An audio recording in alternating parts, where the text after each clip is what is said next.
रूप से गोस्वामी जी लिख रहे हैं,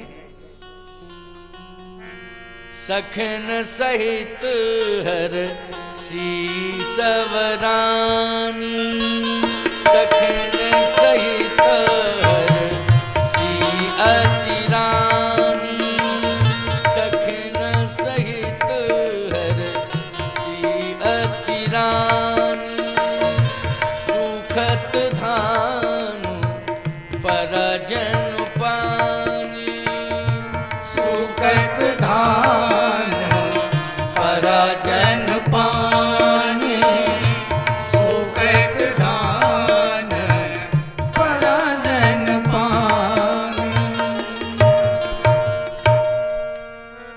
जैसे खेत में धान है लेकिन सूख रही है, वो किसान देख देख करके दुखी होता है, कहता मेहनत व्यर्थ हो गई। अब लगता है कि भूखों मर जाएंगे, क्या खाएंगे, पानी नहीं बरस रहा है, धान सूख रही है। लेकिन जैसे ही वो सोचे और सोच में हो कि पानी नहीं बरस रहा है, धान सूख रही है, अब क्या होगा, कैसे भरण पोषण होगा, उसी समय झरझर झरझर झरझर झरझर पानी बरसने लगे। ईमानदारी से बताओ कितना बड़ा सुख मिलेगा उस किसान को। किसान के उस सुख का वर्णन नहीं किया जा सकता है उस समय कि जब सोचते ही पानी आ गया। महारानी सुनैना सोच में पड़ी थी, लेकिन जैसे ही धनुष टूटा तो सूखत धान पराजन पानी। जनक लहु सुख सोच बिहाई, इतना सुख कि सारा का सारा सोच, सारी चिंता चली गई, चिंता समाप्त हो गई महाराज जनक की। वाह। जनक लहु सुख सोच बिहाई,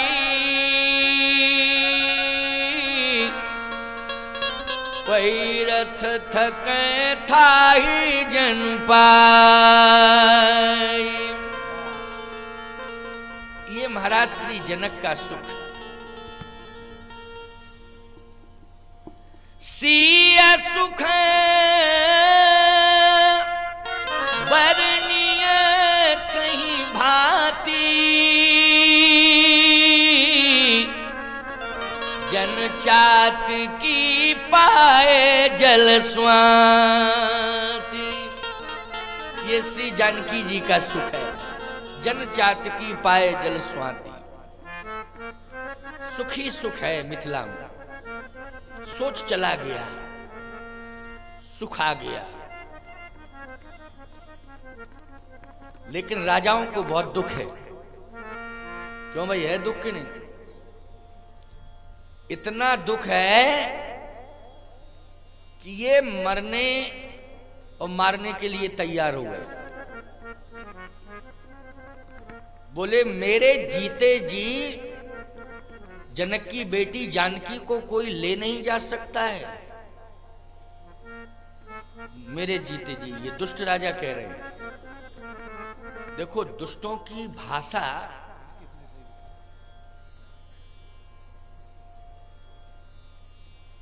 अगर कोई सुन ले तो चाहे जितना सुखी व्यक्ति क्यों ना हो, लेकिन भाषा सुनते ही उसका सुख तत्काल दुख में परिणत हो जाएगा। एक सेकंड नहीं लगेगा। वैसे और कोई बोलता रहे तो नहीं, जो दुष्ट हृदय के लोग होते हैं उनकी भाषा में इतना भय होता है कि सुनते ही जीवन भयभीत हो जाता है, नींद चली जाती है, भूख चली जाती है। आदमी सोचता है अब क्या होगा, अब क्या होगा। इसका मतलब है कि इतना शस्त्र से भय नहीं लगता है जितना दुष्ट की भाषा से भय लगता है।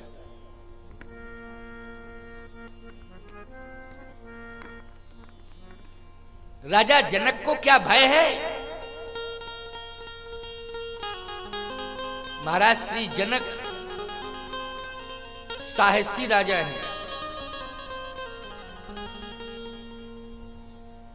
उनके जीवन में आत्मबल है, चरित्र बल है।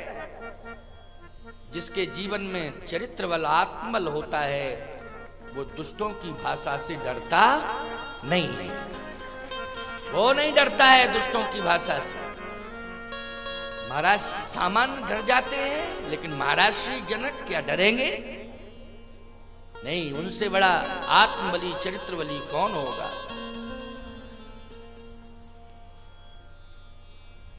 लेकिन दुष्ट राजा तो अपना काम कर ही रहे हैं। कहते हैं जनक युद्ध के लिए तैयार हो जाओ, या फिर ये बताओ डिसीजन क्या लिया है? जो गंभीर होता है वो कम बोलता है, और बोलता है तो फिर सोच समझ के बोलता है, समय पाके बोलता है। उसका एक भी शब्द व्यर्थ नहीं जाता है। जो समझदार होता है, ज्ञानी होता है, बुद्धिमान होता है, उसका एक शब्द भी व्यर्थ नहीं जाता है। और मूर्ख का शब्द भी व्यर्थ, जीवन भी व्यर्थ, सब कुछ उसका व्यर्थ ही होता है। महाराज श्री जनक क्या उत्तर देंगे? दुष्ट राजा कह रहे हैं, क्या सोचा? जिसने धनुष तोड़ा है उसी के साथ सीता का विवाह करोगे? तुम्हारी बेटी ने जयमाल तो डाल दी है,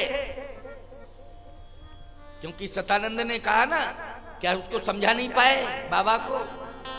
बिना सोचे समझे कह दिया बेटी से कि जाओ जयमाल कार्यक्रम संपन्न होने दो, श्री राम के गले में जयमाल डालो।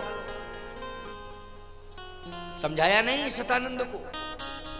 क्यों बेटी को आज्ञा दी? और अगर तुम्हारी बेटी ने राम के गले में जयमाल डाल दी है, तो क्या ये राम तुम्हारी बेटी को अयोध्या ले जाएंगे? अयोध्या जाने के पहले राम को सोचना पड़ेगा। ऐसे सीता नहीं जाएंगे अयोध्या। जनक, ऐसे तुम आसानी से हाथ पीला नहीं कर पाओगे अपनी बेटी के। ये हमारी तलवार देखो, ये ललकार रही है तुम्हें, तुम्हारे जनकपुर वालों। लक्ष्मण जी को बर्दाश्त नहीं हो रहा है।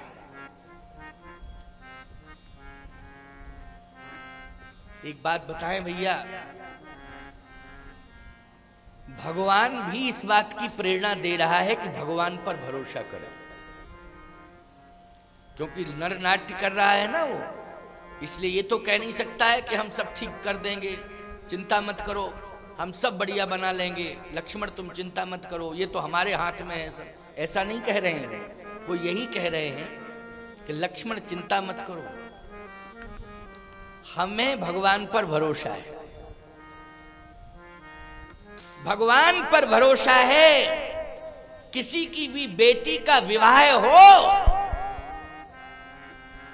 तो उसे अपने पुरुषार्थ पर भरोसा नहीं करना चाहिए, भगवान की कृपा पर भरोसा करना चाहिए। तो निश्चित ही निर्विघ्नता से संपन्न होगा विवाह। चाहे जितने विघ्न आ रहे हो, अपने आप विघ्न टल जाएंगे। लेकिन विश्वास किस पर करना होगा? भगवान पर। घर में जिस दिन बेटी का जन्म हो उस दिन प्रसन्न हो जाओ और भगवान पर भरोसा करो कि घर में बेटी आई है, भगवान ने ही भेजी है, ये हमारे सुकृत है। बेटी घर में आवे तो क्या समझना चाहिए? हमारे सुकृत हैं, पुण्य हैं। जनक सुकृत मूरत वही देही, स्पष्ट रूप से लिखा है भाई, जनक सुकृत मूरत वही देही। जनक जी कहते हैं कि ये बेटी हमारे सुकृत हैं, पुण्य है, कई जन्मों के पुण्य, उनका अभ्युदय हुआ है बेटी का जन्म। तो बेटी पुण्यों से मिलती है। एक और बढ़िया बात आपको बता दें, आप कोई धार्मिक अनुष्ठान करें तो उसके लिए 100 बार आपको सोचना पड़ेगा, कितना खर्च आएगा, फिर किस तरह से व्यवस्था बनेगी। पता नहीं ये सफल अनुष्ठान होगा कि नहीं होगा, इससे हमारे कार्य की पूर्ति होगी या नहीं, तमाम प्रकार की बातें सोचता है व्यक्ति। यज्ञ का आयोजन होता है, होमात्मक यज्ञ का, तो यज्ञ करने के पहले समाज को सोचना पड़ता है कि यज्ञ कहां पर होगा, यज्ञ में कितना खर्च होगा, ये खर्च की पूर्ति कैसे होगी, व्यवस्था कैसे बनाई जाएगी। अगर अनुकूलता बन गई तो लोग कहते हैं हाँ होना चाहिए, नहीं बनती तो कहते भैया अभी समझ में नहीं आ रहा है, इसलिए अभी छोड़ो, आगे देखा जाएगा। लेकिन जिस दिन घर में बेटी का जन्म होता है, उस दिन ना विचार किया जाता है और न किसी भी प्रकार से किसी से परामर्श लिया जाता है, न घर वालों से पूछा जाता है। जिस दिन बेटी का जन्म जिस घर में हो जाता है, उसी दिन उसके घर में यज्ञ का भूमि पूजन हो जाता है कि हमारे घर में अब यज्ञ जरूर होगा। क्योंकि बेटी का विवाह क्या है? यज्ञ है। विवाह क्या है? यज्ञ है। बोलो निश्चित हो जाता है यज्ञ कि नहीं हो जाता है? और इससे बड़ा यज्ञ और क्या होगा प्यारे? भगवान ने तुम्हें बेटी को भेज करके, तुम्हारे घर में बेटी भेजकर तुम्हें यज्ञ से जोड़ दिया है। यही तुम्हारे सुकृत है। इसलिए सबको चाहिए कि सब भगवान से ये जरूर मांगे कि बेटी जरूर देना। लेकिन बस यही तो है, बेटा सब मांगते हैं, बेटी को कोई नहीं मांगता है। बेटा ही सब मांगते हैं। हमारे पास तो जितने लोग आए रोते हुए, वो यही कहते हैं महाराज गोद भर जाए। अरे तो गोद भरी नहीं है, कहे महाराज वंश चलाने वाली गोद भर जाए। अब हम थोड़ा सावधान हो जाते। मतलब क्या है? संतान नहीं, संतान तो है, बेटियां हैं, एक बेटा हो जाए। अच्छा, बेटी आ गई हैं, संतुष्टि नहीं है, बेटा आए तो क्यों? कहे महाराज बेटा नाम चलाएगा, वंश बढ़ाएगा। हमने कहा एक बात बताओ, बेटा जब घर में पैदा होता है तो तुम्हारे मन में ये हो रहता है कि वो नाम चलाएगा, लेकिन हमारी समझ में तो बेटा जैसे ही पैदा होता है तो बाप जब बड़ा हो जाता है, शादी विवाह आदि सब कुछ कर दिया जाता है, तो बाप ये सोचता है कि मेरा बेटा अब घर चलाएगा, तो घर भी चलाता है वो। फिर सोचता है वो मेरा नाम चलाएगा, लेकिन उसे क्या पता है कि मरने के बाद तुरंत तहसील में एप्लीकेशन देता है कि बाप का नाम काट के मेरा नाम चढ़ा दिया जाए। क्यों भाई? बाप के जाते ही उसने नाम कटाने की क्यों प्रक्रिया प्रारंभ कर दी? बोलो कर दी कि नहीं कर दी है? मेरा नाम चढ़ाया जाए। सावधान, नाम बेटी नहीं चलाती है क्या? और वंश चलाने की बात कही जाए तो उत्तम कुल पुलस्त करनाती। पुलस्त जैसा महात्मा कौन होगा? कुलों में उत्तम कुल, लेकिन रहा न को कुल रोबन हारा। कोई कुल में रोने वाला नहीं रहा। बोलो, नाम चलाया है कि नाम कटाया है? बोलो, नाम पूरा परिवार का वंशनाश कर दिया था। वो तो विभीषण एक राम भक्त हो गया तो राम जी से मिल गया, तो कम से कम इतना हो गया कि लंका का नाम अभी चल रहा है। और जो ओरिजिनल लंका है वो समुद्र के अंदर है। विभीषण जी अमर हैं, अभी भी राजा बने बैठे हैं। एक बार कुछ पत्रकारों ने मुझसे कहा, बोले महाराज ये तो आप सबका कहना है और शास्त्रों का कहना है कि विभीषण जी अभी अमर हैं और लंका अभी है, तो लंका कहाँ है महाराज? हमने कहा लंका वो लंका नहीं, ये जो दिखाई दे रही है वो लंका ओरिजिनल तो समुद्र में डूबी हुई है। तो समुद्र में डूबी है और विभीषण जी कहाँ हैं? हमने कहा वो भी डूबे हुए हैं। बोले डूबे हैं तो मरे नहीं? हमने कहा अमरता का वरदान मिला उन्हें है। रामचरण पंकज और धरऊ तो लंका अचल राज तुम करो, ये अमरता का वरदान मिला है। अच्छा, रावण इसको स्वीकार कर लेता तो वो भी अमर हो जाता। नाभि में अमृत कुंड था, लेकिन अमृत अमर नहीं कर पाया रावण को। इससे सिद्ध होता है कि अमृत पीने से व्यक्ति अमर नहीं होता है, लेकिन राम नामामृत पीने से जरूर अमर हो जाता है। ये सिद्ध हो रहा है। राम चरण पंकज उर धरहु तो लंका अचल राज तुम करो। विभीषण जी ने यही किया। तुमरो मंत्र विभीषण माना, लंकेश्वर भय सब जग जाना। माना तो लंकाधिपति हो गए और अभी भी हैं, राज्य कर रहे हैं, समुद्र के अंदर हैं। कहे महाराज हमें विश्वास तो नहीं होता है। हमने कहा तो एक काम करो, अगर विश्वास नहीं है तो तुम समुद्र में कूद जाओ, विभीषण जी मिल जाएंगे तुमको। कहता है महाराज आप चलेंगे? हमने कहा हम क्यों चलेंगे, हमें तो विश्वास है, हम मानते हैं, हम क्यों जाएंगे, हमको तो विश्वास है, तुमको नहीं है इसलिए तुम जाओ, निश्चित रूप से मिलेंगे विभीषण जी। तो सीधी सी बात यह है कि विश्वास करना चाहिए। शास्त्रों ने, संतों ने जो कहा है वो असत्य नहीं है, वो सत्य ही है, विश्वास करने की जरूरत है। तो भैया जनक जी महाराज बेटी को पाके अपने को सुकृति मान रहे, तुम भी बेटी को पाके सुकृति माना करो। बेटी अवश्य हो, और यदि संयोग से कहीं बेटी नहीं मिली, संयोग है नहीं मिली, तो भाग्यवानों एक बात जरूर ध्यान से सुन लो, किसी न किसी गरीब की बेटी को बेटी मान करके उसका हाथ पीला कर देना, इतना जरूर कर देना, तो भी तुम सुकृति माने जाओगे। लेकिन बेटी महान होती है और बेटी सुकृतों से मिलती है, और बेटी जिस घर में आती है वह घर मंगलायतन हो जाता है। इसलिए बेटी का आदर करना सीखो।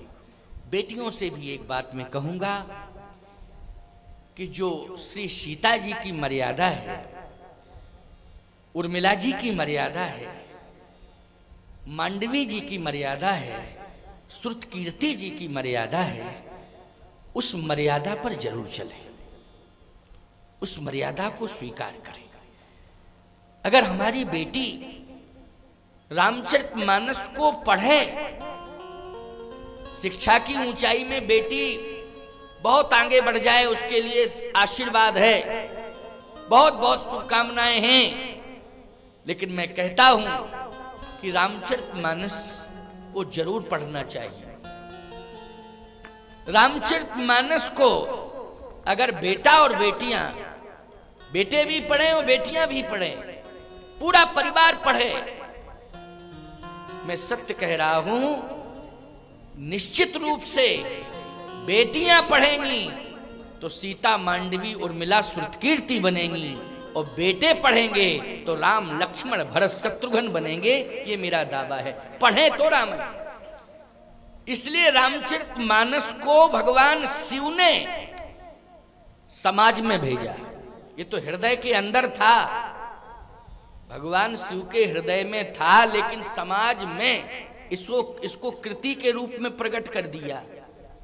क्यों किया? क्योंकि समाज इसको पढ़े और पढ़ के महान बने, बताए हुए मार्गदर्शन को स्वीकार करें। तुलसीदास जी ने जो रामचरितमानस में लिखा है, भगवान शिव के इस ग्रंथ में लिखा है, माध्यम बन गए तुलसीदास जी। तो वास्तुता है तो ये भगवान शिव का ग्रंथ। तो श्री जानकी जी आज जनक जी महाराज की क्या समस्या बनेगी? क्योंकि ये राजा लोग जो आज आंख निकाल रहे हैं, बकवास कर रहे हैं, तो क्या जानकी बेटी समस्या बन जाएगी? क्या बेटी के कारण जनकपुर का रक्त रंजित इतिहास बन जाएगा? नहीं नहीं, बेटी के अस्तित्व की रक्षा स्वयं भगवान करता है। बेटी के अस्तित्व की रक्षा बहिरंग दृष्टि से देखा जाता है तो पिता करता है, लेकिन अंतरंग दृष्टि से परम पिता करता है, इसमें जरा भी संदेह नहीं। इसलिए पिता को चिंता करने की आवश्यकता नहीं है, परम पिता पर विश्वास करना। महाराज श्री जनक पिता की भूमिका में हैं, लेकिन परम पिता, अब आप कहोगे महाराज परम पिता तो रामई जी हैं, लेकिन ये पति की भूमिका में है, लेकिन यहां परम पिता कोई और है। जनकपुर में ये राजा अशांति फैलाना चाहते, विश्वामित्र जी चाहते तो क्रोधाग्नि में भस्मीभूत कर देते राजाओं को, दुष्ट राजाओं को। जब वशिष्ठ जी के 100 बेटे जला दिए थे, बोलो हैं तपस्वी कि नहीं? इतने बड़े तपस्वी महात्मा के बेटे जला दिए, 100 पुत्र विश्वामित्र ने क्रोधाग्नि में। तो बताओ, विश्वामित्र जी वही विश्वामित्र हैं, बैठे हुए हैं, चाहते तो क्रोध आ जाता, क्रोधाग्नि में राजाओं को भस्मीभूत कर देते कि नहीं? लेकिन विवाह में अपयश हो जाता। क्यों हो जाता कि नहीं?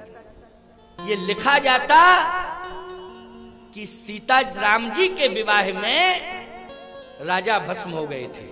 बोलो भाई, अच्छा विवाह में कहीं ऐसी घटना घट जाए तो कलंक होता है कि नहीं होता है? और सीता राम जी के विवाह में कलंक नहीं, लेकिन निष्कलंकता का स्वरूप प्रकट होना चाहिए। ये तो कलंक हो जाएगा। विश्वामित्र जी चाहते तो इन दुष्ट राजाओं को भस्म कर सकते थे, लेकिन नहीं, कलंक न लग जाए, इसलिए विश्वामित्र जी भी कुछ नहीं कह रहे हैं, बैठे हुए, लेकिन कलंक भी ना लगे और विवाह भी संपन्न हो जाए, है? और ये दुष्ट राजाओं को सबक भी मिल जाए। ये सत्य है, ये दुष्ट राजा विश्वामित्र जी भले ही कुछ भी प्रयास करते, भस्म कर देते, लेकिन ये अपनी आदतों से बाज नहीं आते, है? जनक जी की सेना आक्रमण करती, लेकिन ये आदतों से बाज नहीं आते। लेकिन ऐसी व्यवस्था भगवान ने की है प्यारे, कि ये राजा बिल्कुल पूरी तरह से 1 सेकंड में सरेंडर हो गए। 1 सेकंड में सरेंडर हो गए साहब, 1 सेकंड नहीं लगा, एक साथ हुए हो, ये नहीं कि बारी बारी, एक ही साथ। पितु समेत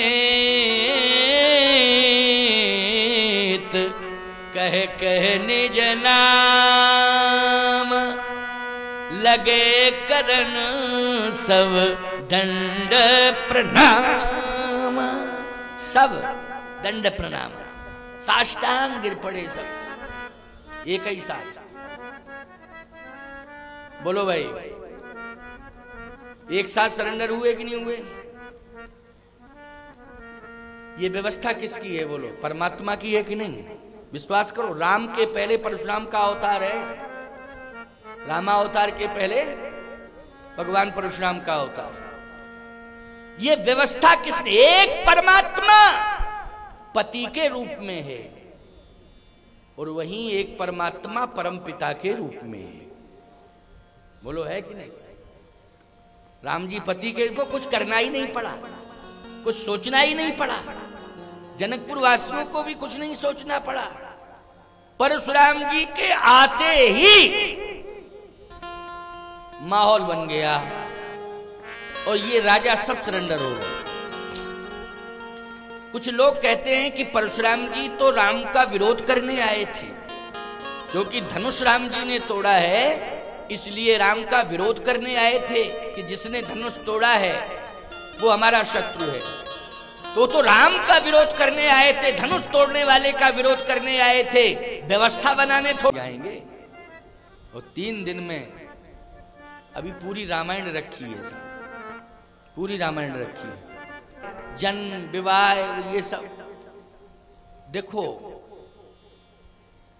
एक तो राम कथा की परंपरा होती है, ये कथा की शैली है, ये कथा की परंपरा। ये परंपरा है तो परंपरा में प्रसंग लेना पड़ेगा, जन्म भी लेना पड़ेगा और विवाह का भी प्रसंग लेना पड़ेगा।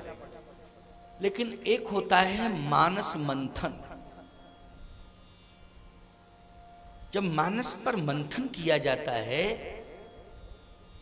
तो फिर उस मंथन के माध्यम से हर कांड के वो भाव आ जाते हैं जो अछूते हैं, लोगों तक नहीं पहुंचते हैं, सुनने में नहीं आते हैं, वो निकल के आ जाते हैं। ये मंथन है। तो मानस के मंथन की परंपरा, लेकिन राम कथा की रामायण पारायण पद्धति से कथा, तो मेरा एक स्वभाव है कि मैं राम रामायण पारायण की परंपरा से कथा कहूं भले ही, लेकिन बीच बीच में थोड़ा कुछ विषयों पर मंथन दे देता हूं, और कुछ भाव ऐसे निकल के आ जाते हैं कि जिनको सुन करके आपको मैं ये एहसास हो जाता है कि मैंने ऐसा पहली बार सुना है। ये भाव, ये तो सुना था, ये भी सुना था, लेकिन ये जो है पहली बार सुना। इसको मंथन कहते हैं। क्या कहते हैं? मंथन। इसलिए इसमें मंथन बीच बीच में होता रहेगा, लेकिन नियमानुसार कथा होगी तो हर प्रसंग को थोड़ा छूना पड़ेगा, स्पर्श करना पड़ेगा। तो आइए, परशुराम जी विरोधी नहीं है। भगवान भगवान का विरोधी नहीं होता है, इंसान इंसान का विरोधी होता है, लेकिन भगवान भगवान का विरोधी नहीं होता है। ऐसा कहना ही गलत है और सोचना गलत है। बताइए, भगवान भगवान का विरोधी होगा क्या? और भगवान भगवान का अगर विरोधी हो तो फिर इंसान के विरोध को कैसे समाप्त किया जा सकता है? इंसान इंसान में जब विरोध होता है तब भगवान का चरित्र विरोध समाप्त हो, इसके लिए सुनाया जाता है। बोलो, सुनाया जाता है। इंसान को भगवान का चरित्र इसलिए सुनाया जाता है कि विरोध समाप्त हो। और जब भगवान ही में विरोध होगा तो फिर इंसान को हम कैसे इस बुराई से दूर कर सकते हैं? इसलिए नहीं, बस प्रस्तुति देने में हम लोगों के मन में ऐसा आ जाता है कि नहीं, वो तो विरोध करने आए थे, नहीं आए विरोध करने, समर्थन करने आए थे। वो राम के प्रति समर्पित हैं, राम के प्रति उनका समर्पण है। बोलो, है समर्पण कि नहीं? और अर्पण भी है। जितने भी अस्त्र शस्त्र थे सब राम जी को सौंप दिए साहब, और समर्पण करके गए। गए कि नहीं? कहे जय जय जय रघुकुल केतु, जय जयकार स्तुति करके गए राम जी की। लेकिन थोड़ा सा 10 मिनट के लिए हम लोग स्पष्टीकरण ले लें। परशुराम जी महाराज मिथिला में प्रवेश करते हैं, जनकपुर में। राजा विरोध करने पर आमादा हैं। परशुराम जी महाराज जैसे ही आते हैं और खड़े हुए हैं, केवल परशुराम जी आए और तुरंत खड़े हुए। कहां? धनुष मकशाला जहां थी वहीं उसी पॉइंट पर पहुंचे जो प्रवेश द्वार था, बिल्कुल प्रवेश ही द्वार पर खड़े हो गए परशुराम जी। और जैसे परशुराम जी महाराज खड़े हुए तो जनक जी ने देखा, जनक जी दौड़े, राजाओं ने देखा, क्योंकि जनक जी दौड़े तो राजाओं की निगाह गई। और जब राजा जनक जी परशुराम जी की तरफ प्रणाम करने के लिए दौड़े तो राजाओं की निगाह गई कि ये राजा जा कहां रहा है, जनक कहीं भाग तो नहीं रहा है। और जैसे ही देखा सामने तो परशुराम जी खड़े थे, तो सब के पसीना निकल गया, कोमा में चले गए देखते ही सब राजा। एकदम सन्न, ओह ये तो परशुराम जी आ गए। जनक जी ने प्रणाम किया। कैसी कर गए? बेटी के विवाह में आप पधार गए, ये मेरा भाग्य है। अच्छा बोलो, आपकी बेटी की शादी हो, भगवान आ जाए तो बोलो भाग्य मानोगे कि नहीं मानोगे? और प्रत्यक्ष ही भगवान आ जाए, और कोई समस्या बन रही हो, पैदा हो रही हो, उस समय भगवान आ गए, क्या कहना? समस्या बढ़ रही थी, उसी समय भगवान आ गए। और ऐसे भगवान आए जो तत्काल नियंत्रण करने वाले भगवान है। तत्काल, ज्यादा टाइम नहीं लगता है, तत्काल नियंत्रण होता है। ऐसे भगवान आए, कहे महाराज बेटी का विवाह, आप पधारे, मेरा सौभाग्य है, आपने बड़ी कृपा की। परशुराम जी ने कहा, जनक मेरी तपस्या भंग हुई है, संकेत जनकपुर की ओर जा रहा है। मैं तो तपस्या कर रहा था, निमंत्रण कार्ड, बेटी के विवाह का निमंत्रण कार्ड नहीं पहुंचा था मेरे पास कि बेटी का विवाह है। मेरी तपस्या भंग हुई है, संकेत जनकपुर से गया है।